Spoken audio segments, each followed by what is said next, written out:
Политичка волја или не, ние сме се определени на еден пат, тоа е европската интеграција.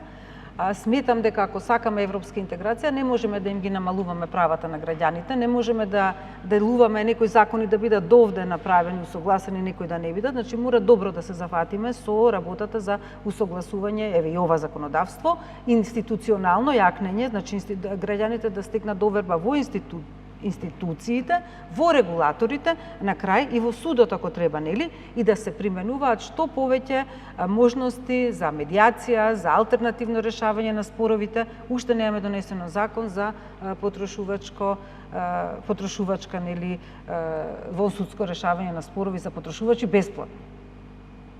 Има медијација се плаќа, нели. Сега нешто имаше стимулација од државата. Мислам дека тука мораме да создадеме амбиент за потрошувачките права на вистина еднаш да заживеат. Од еве ние сме 29 години на страна на потрошувачите, толку постоиме. И од првиот закон кога го носевме 2000-та до сега 25-та имаме помак направено. Луѓето си доаѓаат со закони, си ги знаат правата, меѓутоа сега веќе имаме и нова сфера, имаме вештачка интелигенција, имаме прекршување на други права, светот оди напред, не е само, нели, ти се расипал уредот или нешто друго, туку имаме многу области.